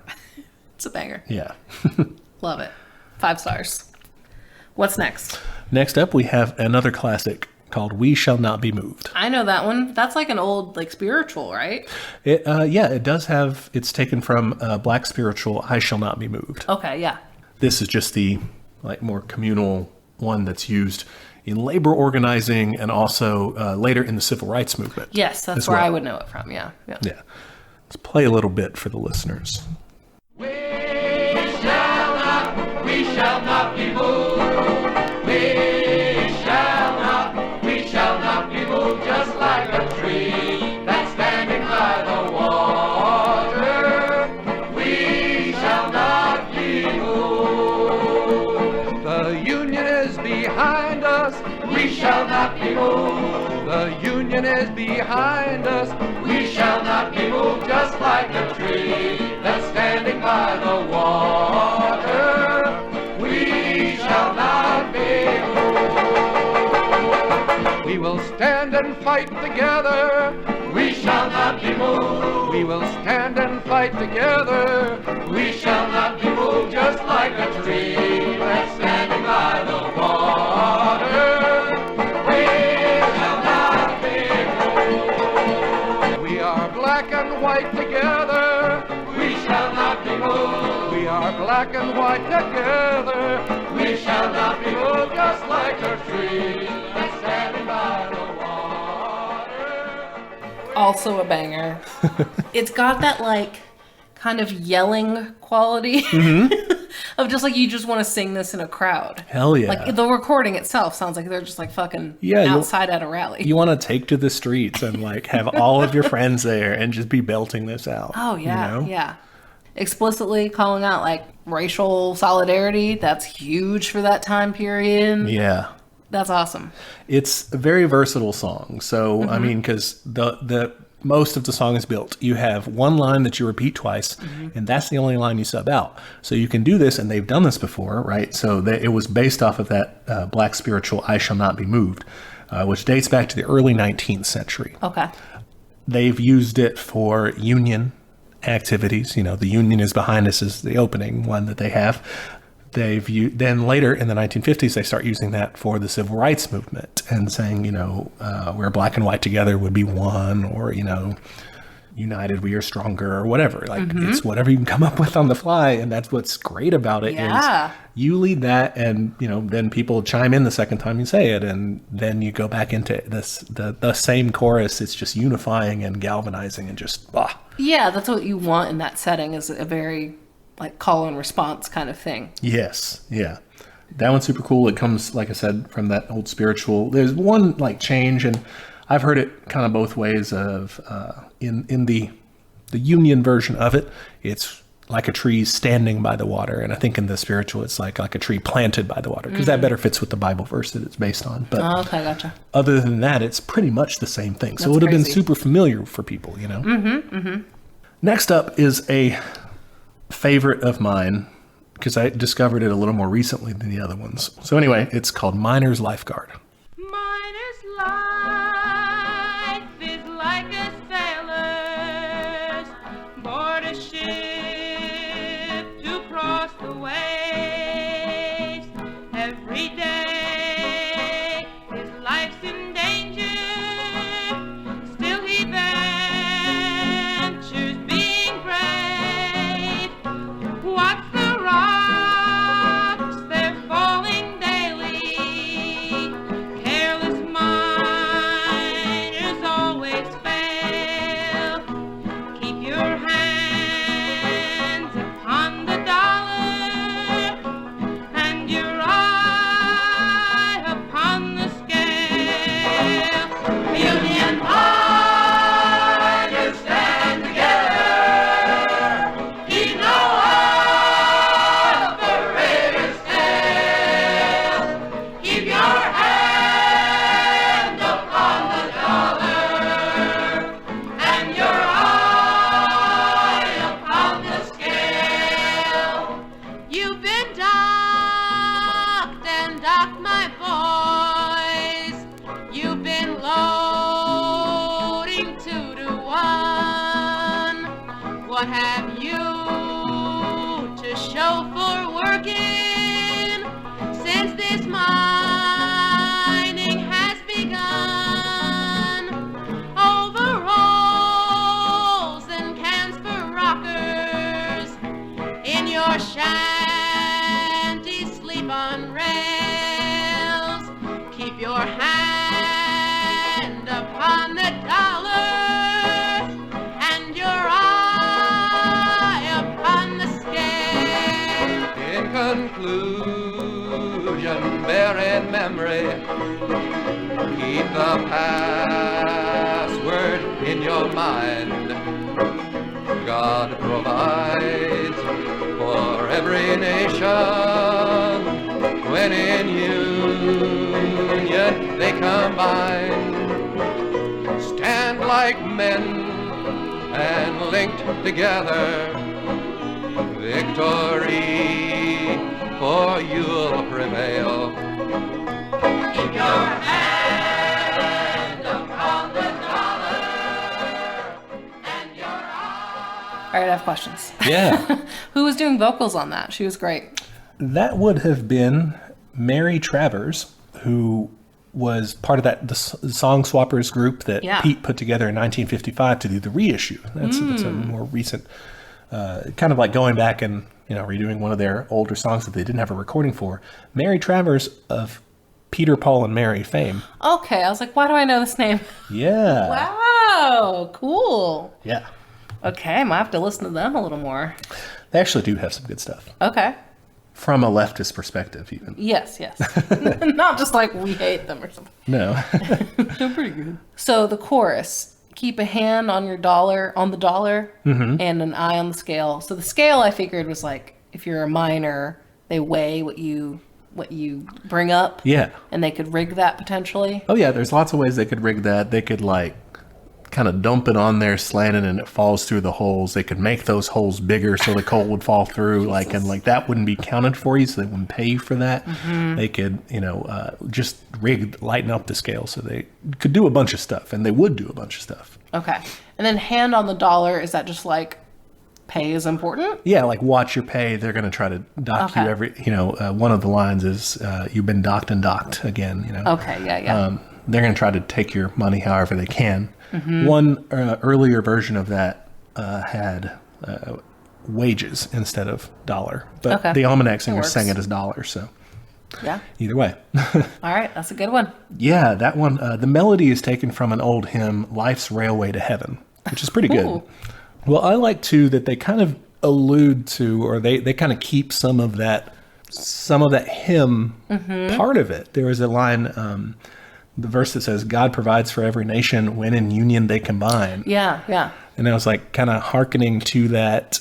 It's very hymny. Yeah, it's like using that to a people, and this is important, the context, because maybe this doesn't float now. Don't do this, But at the time, you have, so many people who are very familiar with that as their background. And it's like, this is a good appeal that like, hey, what we're doing isn't this like godless thing necessarily. It can fit with what you're doing, Yeah, and you could absolutely update that for today's audience by making it more like vaguely spiritual, of like the universe will provide, right? Or like the human spirit or the soul, or whatever that is to you, You could totally do that. So that's Miner's Lifeguard. I like it.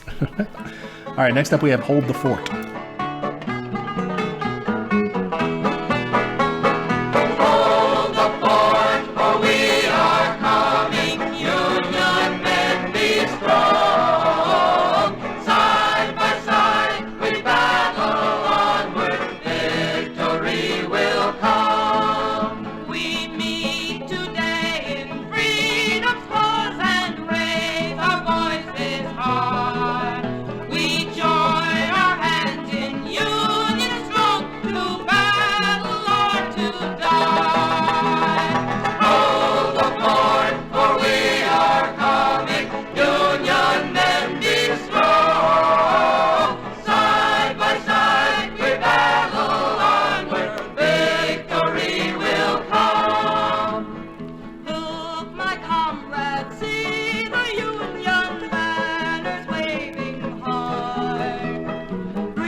Pretty hardcore.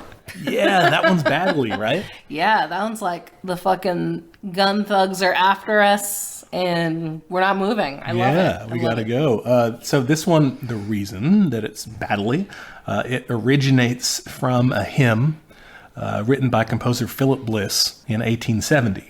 So shortly after the Civil War. And it's got this martial imagery. The old school, the hymn, its opening line was, "Hold the fort, for I am coming. Jesus signal still. Wave the answer back to heaven. By thy grace we will." The Knights of Labor in the 1880s took that and made an old school Union hymn and said, "Storm the fort, ye Knights of Labor. Battle for your cause. Equal rights for every neighbor. Down with tyrant laws." Holy shit, that's good. Yeah, right? Wow, I want that on a shirt so badly. And so this is like the later IWW version that the Almanac singers are singing. Wow. Kind of adopted, no more yees here, but more modern. Yeah. All right, next up, "I Don't Want Your Millions, Mister." Ooh, okay.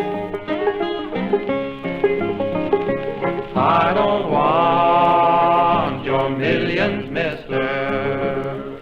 I don't want your diamond ring. All I want is the right to live, mister. Give me back my job again. Now I don't want your Rolls Royce, mister. I don't want your pleasure yacht.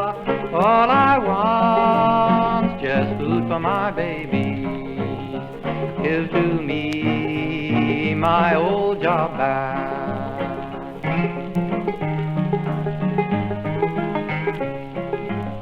We worked to build this country, mister, while you enjoyed a life of ease. You've stolen all that we built, mister. Now our children starve and freeze. Think me dumb if you wish, mister. Call me green or blue or red. This one thing I sure know, mister. My hungry babies must be fed.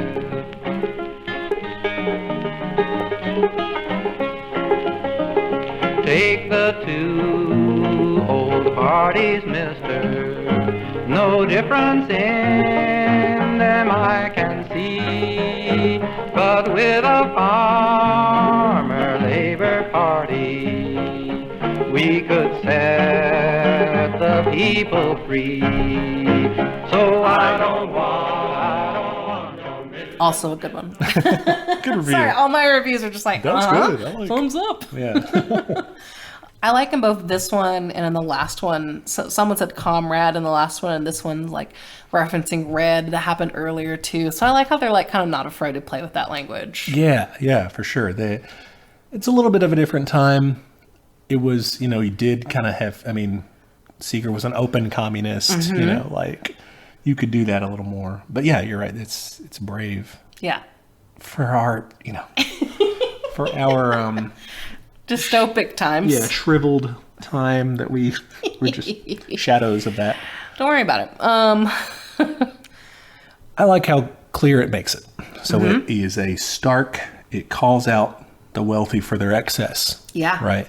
It's the Rolls Royce. Yeah. The diamond rings. And how unfair that is. We work to build this country, mister, while you enjoy a life of ease. You've stolen all that we've built, and now our children starve and freeze.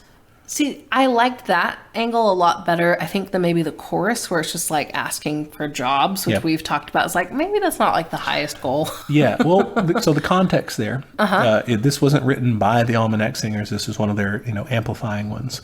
It was written by Jim Garland to the tune of an old mountain folk song from the 1860s called East Virginia.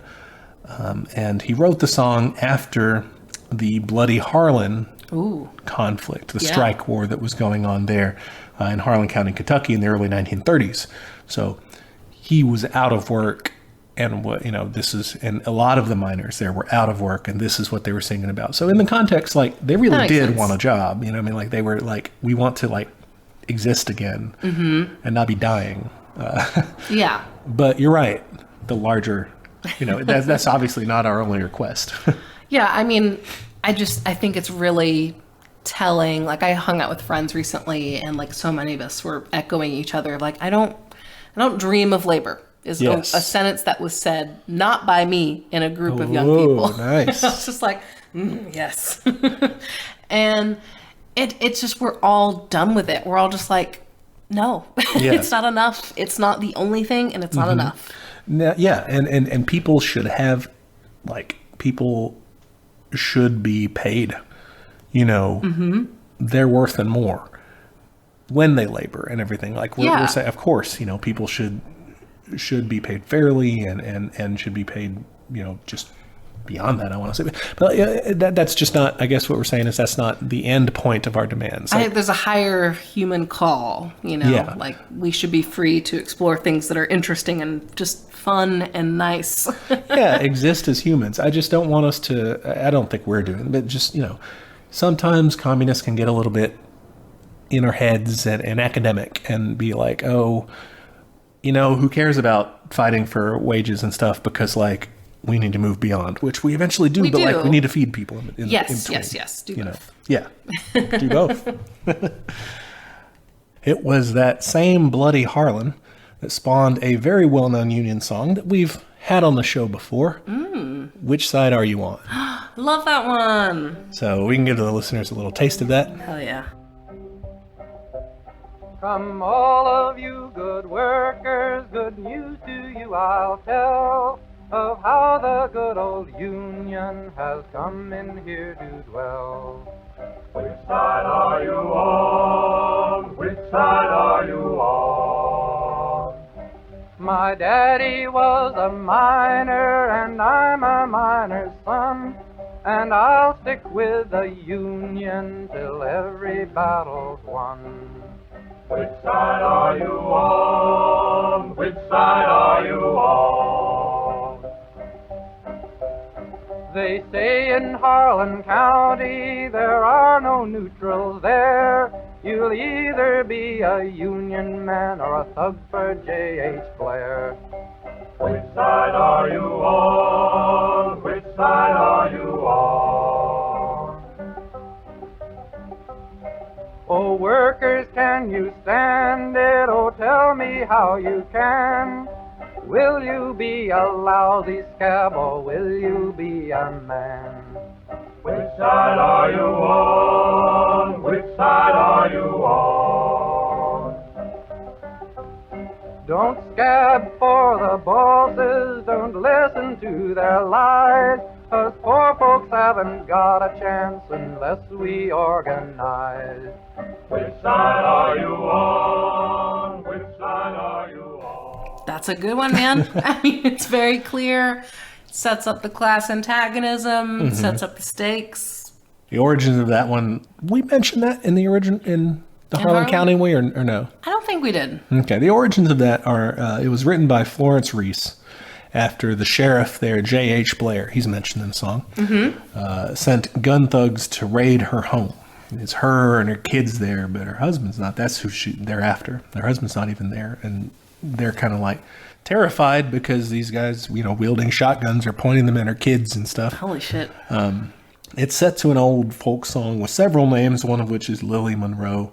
I think, though, it's like you said, it's good at giving that stark, importance of taking sides, even if you're not in the mines yourself, you're not a, what we think of as a classic, proletarian worker yourself, you have to pick a side. Yeah. Yeah. I don't know, I keep thinking, because I'm doing research for the next episode. So I think it's a balancing act of acknowledging people's privileges and benefits from certain systems, while still acknowledging that at the end of the day, you do have to make a choice. You can be from a rich background, what's his name? Which one of these? Pete Seeger? Pete Seeger, yeah. Yeah. But you have to make that choice to step away from it and say, no, this is wrong. Yeah. And I mean, that's the same with how many people have we talked about now? With Lenin, he had to do that. Trotsky. William Morris, spoiler for next episode. Yeah. So there you go. It's class traitors. We love to see them. Love it. All right. Next up, we have a song called Union Train. Okay. It sounds like a fun train. It's a good train. Oh, what is that I see yonder coming, coming, coming? Oh, what is that I see yonder coming, coming, coming? What is that I see yonder coming, coming, coming? Get on board, get on board. It's that Union train coming, coming, coming. It's that Union train coming, coming, coming. It's that Union train coming, coming, coming. Get on board, get on board. It has saved a many a thousand. It has saved a many a thousand. It has saved a many a thousand. Get on board, get on board. It will save a many more thousand. It will save a many more thousand. It will save a many more thousand. Get on board, get on board. It will carry us to freedom, freedom, freedom. It will carry us to freedom. freedom, freedom, freedom. It will carry us. That one is super catchy. I love the, like, it's a very train motion song. Like, you can totally see that train chugging. Yeah. That one is taken from the Southern Tenants Farmers Union, where they were trying to organize sharecroppers in the Mississippi Delta, Oh, okay. cotton country in the 1930s. Yeah. The story goes that members would sing hymns from their childhood at the meetings, and one day a woman added a verse to a black spiritual called "'Tis the Old Ship of Zion." I mean, like, clearly all these hymns owe a huge debt to black spirituals. Yes. Yeah. Mhm. And that's so much a part of the American musical fabric. Oh, completely. it's- Like, all music. Like, Yeah. blues, rock, rap, like, everything. That's Jazz. one of Anton Dvorak when he comes over and does the New World Symphony. One of the big quotes of his is like, "Hey, like the black music here is like America's true product. I mean, it's real, like it's real roots and everything." Wow. And it's true. I mean, like it just is. Yeah, completely. That one's dope. I like that one. Mm-hmm. And the last one we'll talk about is called "Roll the Union On." Okay. All right, super catchy. Also taken from the Southern Tenant Farmers Union. Sharecroppers, is that mostly like black people? Yes. Okay, yeah. Mhm. Okay. Large part of the enslaved population later end up Being trapped into sharecropping. Okay. By Jim Crow and everything. We're gonna roll, we're gonna roll, we're gonna roll the Union on. We're gonna roll, we're gonna roll, we're gonna roll the Union on. If the boss gets in the way, we're gonna roll right over him. We're gonna roll right over him. We're gonna roll right over him. If the boss gets in the way, we're gonna roll right over him. We're gonna roll the Union on. We're gonna roll, we're gonna roll, we're gonna roll the Union on. We're gonna roll, we're gonna roll, we're gonna roll the Union on. If the goons get in the way, we're gonna roll right over them. We're gonna roll right over them. We're gonna roll right over them. If the goons get in the way, we're gonna roll right over them. We're gonna roll the Union on. We're gonna roll, we're gonna roll, we're gonna roll the Union on. We're gonna roll, we're gonna roll, we're gonna roll the Union on. If the scabs get in the way, we're gonna roll right over them. We're gonna roll right over them. We're gonna roll right over them. If the scabs get in the way, we're gonna roll right over them. We're gonna roll the Union on. We're gonna roll, we're gonna roll. I love it. Super aggro. Yeah. I was like, I want them to start naming names. Like, who specifically? Like, is it the sheriff? Like, who are we going to roll over? Hell yeah. This is great. You can insert any name you want. I'm not going to mention them so I don't get in trouble, but just picture, Just imagine you know, a really Hypothetically. powerful, really rich person. Just put their name in there. of your choice. Yeah. Any dealer's choice. Yeah, it's super cool. So it was, this version maybe was written in 1935. It's got kind of disputed authorship by John Hancock's, a black union organizer and preacher.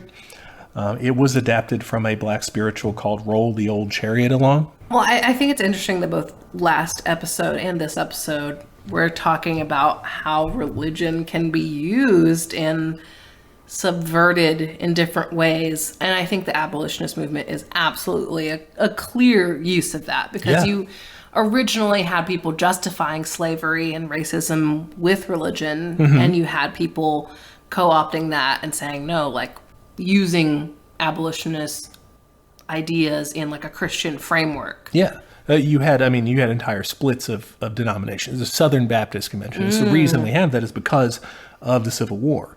The Southern Baptists were the ones who were were using biblical defenses of slavery as a positive good, which is bizarre. And like to say, it's not bizarre to say because I've like learned about it. There's multiple but it's a strange chapters phrase. Yeah. about like a guy freeing people from slavery. Like, that's rough. Yeah. And so yeah, it's got this intense religious, I guess, background on both sides, that abolition argument. And I think that you do see the same thing in the class war. You do see a social gospel of like, let's provide for the poor, you know, in these very kind of, you know, terms that seem familiar to people who read like the Gospels, where Jesus is like talking about providing for the poor. And then you have the other side that's saying the gospel of wealth, that's saying like, you know, God's will is shown, you know, his elect, or you can see them because they're the guys with the fancy stuff. Exactly, like that predestination kind of mindset. Yeah. And it's very fashy of like, everyone has their place. It's already been decided. Just your job is to stick in your little place. Yep. Which is pretty bad. Yeah. And there's so much more we can go down on that's another episode for sure. But yeah, roll the Union on. Okay. If billionaire of choice gets in the way, roll right over it. Whoever you want. Not naming names. No names here. But you know. All right, and that's our final song to wrap up. There's more in the Union category too. There's You've Got to Go Down and Join the Union. I do. Based on like, You Got to Walk That Lonesome Valley. I think it's also a hymn thing. And Casey Jones, the Union Scab, which basically just says, if you're a scab, you're going to hell. Wow.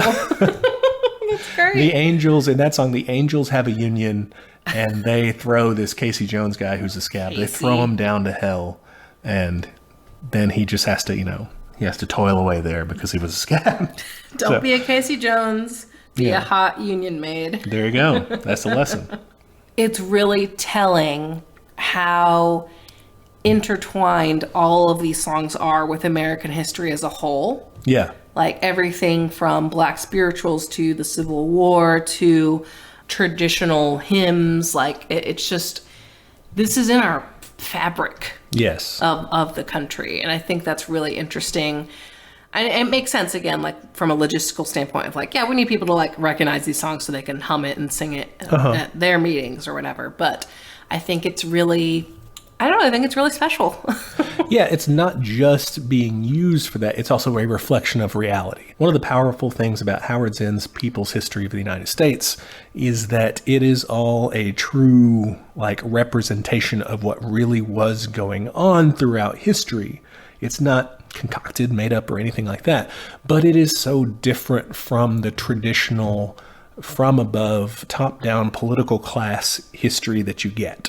It's recognizable in terms of like, okay, while this was going on, this was also going on. Yeah, and I think that's, you know, what we're seeing here is, you know, because you're, you know, if you're listening to this on Thursday, then, you know, you're getting the American pageantry of Thanksgiving and everything, which, you know, gives you this official sort of veneer. And, you know, while you're, you know, that's kind of the top-down political class sort of thing, at that same time, with as genuine or more genuine roots than that are these sorts of labor songs, these sorts of spirituals that were, by the way, like arguing against like what was constitutionally protected at the time, which was slavery, like which was from the nation's birth. Like we were built on that. Absolutely. That whole tradition. Genocide. Yeah. That whole tradition, that whole, you know, uniquely American genre that stems, you know, that is the fertile soil from which all this springs. Definitely. It's a reckoning with that past. It's an acknowledgement of that past, which so many people just still refuse to do and still cling to that sanitized version. Yeah. And get upset whenever you're like, hey, but this thing also happened, you know, and they're just like, no, we don't want our kids to feel bad, you know, all that stuff. Whatever. Too late. You made a lot of people feel bad when you killed them. So I think that's interesting for sure. Another thing is the adaptability of all this. So we saw several examples of like older Union hymns that had been modified to the modern times of the 30s and 40s and even in the re-release 50s. in the 50s. Yeah. That's, I think, an example that we can take forward. Like we don't have to be stuck in olden times and harken back to old tropes or anything. I don't have to learn to play the banjo? No, Good, yeah. because I would suck at that. Oh my we gosh. could do some sick beats, some sick labor beats. Get I don't some know. synths out here. Yeah. Send us your great modern labor tunes. It can be done, and not just for labor organizing in the strictly traditional sense, like organizing people. And this is not just like completely idealistic, like from whole cloth sort of thing. So in the 30s, you had the unemployed councils in New York City. They were organizing people without jobs, Yeah. like to demand better conditions for them. We could do things like that for unemployed people, for just young people in general, for just different classes of people that aren't necessarily, traditionally in. Yeah, like you a could do that for like an immigrant group or something. Yeah. So it's all about adapting. And I think, that's not too unorthodox. Like, what is Marxism-Leninism? But taking Marxism and adapting it to the conditions of Russia and saying, we're going to do this now because it has to work here. Same thing with Maoism. Yeah. Yeah. I guess just saying something kind of inane, but we got to change like with the times. Get with the times, guys. Yeah. Yeah. I mean, the Trillbillies had that guy, Cola Boy, on. Yeah. Did you listen to that episode? It was really good. I did, yeah. His music is great if you haven't checked it out. I didn't. Yeah, I haven't checked it out yet. But. So groovy. And it is, to me, it gets past some of the labels of like, Marxist-Leninism and like all these like kind of theory stuff, and just gets to like do good in your neighborhood kind of thing. Like that's the name of the album is Don't Forget Your Neighborhood. And it's just like, to me, nails down that idea of like do good work where you live. Question then. Do you think we should be kind of toning down our, I don't know, labels or like notions of like theory following Marxism or or theory or is there still a place for that? And there's still like popularizers, kind of like with science or whatever, right? You have like real hardcore physicists and stuff, but then you also have like Neil deGrasse Tyson and people who are like science popularizers, like Carl Sagan was and stuff, like bring it to the people. That's interesting. You went that direction. I was going in like kind of the queer space direction of like, there's obviously a plethora of labels in that space, and people get overwhelmed by that if you just aren't in that space. And I see the argument both ways, because it's like labels can be extremely useful when you're like, oh, other people think like me. Thank God it's not just me. Yeah. I felt that we went to a DSA meeting, and like I think both of us came out of that just like, oh wow, there's like 50 other communists here. Yes. in fucking Dallas, Texas. Like, I felt energized, dude. I was pumped. After absolutely. And like, we are absolutely guilty of kind of shitting on those like slightly more, not even centrist, because they weren't that centrist. No. I was surprised, Yeah. first off. Quick review of DSA, not as centrist as you'd think. Yeah, and maybe it depends on your chapter, but Yeah, at least we were the, cool. the North Texas chapter has it together. Shout out to y'all. But I think it's tempting to want to overlabel, and it's tempting to want to throw out all labels. And I think there's got to be something in the middle that says that like these are useful in terms of like discussing where you're coming from and setting that context. Like if I meet a leftist and I'm like, hey, like what's your flavor? Okay, yeah. Like it could be useful to be like, okay, I see where you're coming from. Here's my kind of deal. It might be useful in that discussion level, but I think we all agree on super common goals. Yeah. So like I think those goals are more important. And maybe that's an intra-party thing, like what we do with our friends, and who's already that in in the the party. house. Right, but when Don't you're go going out like out, that. you don't have to go and try to recruit people to your branch, because that's confusing, and they're like, I don't know, man. right, yeah. Who Like was Trotsky? Like, Yeah, and like it's not relevant to most people. Yeah, to bring it back to like the queer space analogy, like I find it very helpful to like connect with someone and be like, yeah, I'm like, to most normal people I meet, I'm just like, yeah, I'm non-binary. I don't go into a non-binary, but like technically I'm genderqueer, and like here's what that means to me. Like that's a lot to onboard somebody with, and like I don't want to do that with every person. Yeah.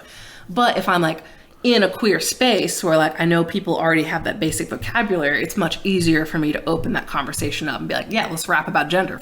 Bring it on. Yes. But like to the every person, like I'm not going to open it like that. That's a good point. It's useful within your spaces, I think. I think a healthy debate is nice, but you got to be careful though, because you don't want to fucking fracture. You don't want it. to split. And that happens in the queer space too. We do that all the time. Are queer spaces as bad as communist spaces as far as splitting? Not like straight. There's a lot. I mean, that's how you get things like trans exclusionary radical feminists. That's how you get they're bad. Gold star lesbians who won't date people who have ever fucked a man or who are trans and don't have the quote unquote right parts. Like, you get some nasty shit out of that. You get people who try to erase bi people, who try to erase asexual people. Like, you get a lot of policing in the queer community. Yeah, okay. Stay off of Tumblr is what I'm saying. Be very careful. I give it a wide berth.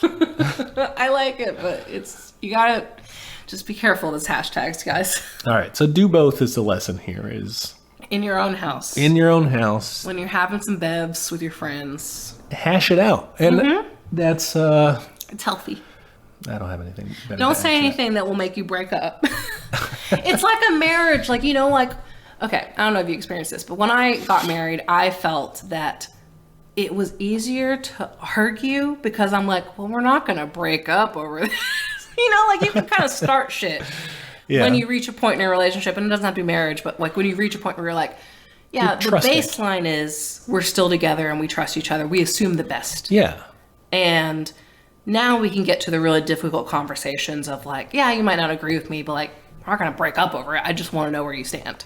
Yeah, and there's a large degree of trust with that. And I'm the same way. As like, if I trust someone, I will actually have out and out political debates with them. But if I'm more like, I don't know where you stand or whatever, I can be the most accommodating person in the world and really just like listen to, oh yeah, tell me more about Totally. Okay, I could see what you're saying, but if I like intellectually respect someone more, I'm like, okay, but wait, hold on. Why do you believe that? Like, you shouldn't believe, I can argue more. And I think that's the thing. I think it's like you have to assume the best of fellow leftists and be like, we're all going towards the same goal. We all know who the bad guys are. Yeah. We all know what we want. We just want it in either like we get there differently. Like, are you a syndicalist? Are you a anarchist or whatever?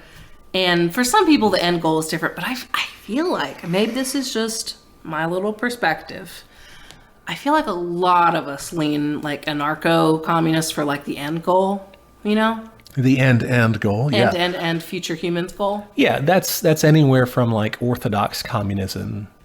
Like, I mean, that's, you end up, state withers away, it's gone. Marxist-Leninism does that. Marxism does, like, whatever. That end goal is... We just can't agree on the middle. Yeah. we know the bad guys, we know the stakes, we know the problems, we know all of that. We know the very, very end goal. We just don't know how to get there. Yeah, there's a sliver that's like, socialism, we want to stay there. Whatever. Okay. It's fine, but... We'll take you that far along on the Union train, and then we'll dump you off there and move on. But I think that if they step back and say, try not to think about, does this mean I have to work with those dirty trots, or does this mean that I have to work with those tankies or whoever you don't like, right? Try not to freak out about the rules. Right. If you don't pay attention to that little part, then we are all actually trying to get to the same place, But that's easier said than done, because there was a dark history of us turning on each other. Purging. That's... It's hard. Yeah. Well, you're just like, oh, guys, can't you just... But... Let's just get over it. Yeah. Oh. No, you brought us back down. I was feeling hopeful for like 2 seconds. I was like, we're on the same side. Yes, that's my superpower. Fuck you. I need more wine if we're going to do this. All right, which we will continue to do so. But I guess after we cut this off here... Yeah, eventually we have to stop recording. Yeah, just if you're celebrating Thanksgiving today, don't celebrate genocide too hard. Yeah, no, there's a totally fine way to do traditional Thanksgiving stuff. Just eat food. Eat food and be with your community. Yes, there are Thanksgiving festivals and harvest festivals all over the place. Great point. Make it a Saturnalia deal. Yeah, there you go. I don't know. Is that one the Christmas one? Fuck. No, I sound like a terrible witch. You're the expert. I assume that was right because you said it.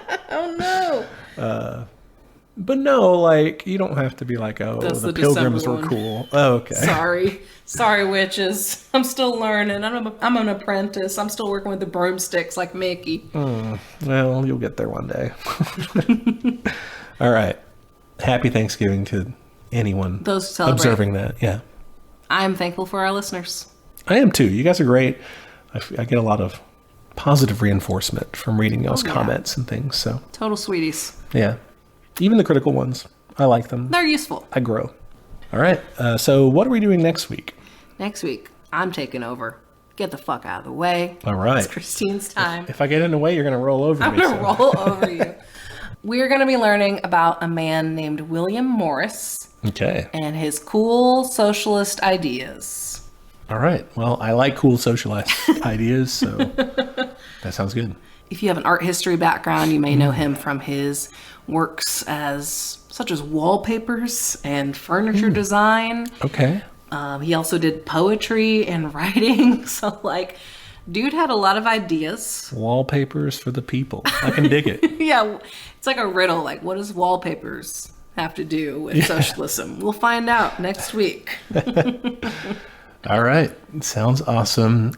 Can't wait to get my notebook out and take notes and learn as you teach me that. Good, because there's going to be a fucking test. Good. You will All have right. to design your own socialist wallpaper. Hell yeah.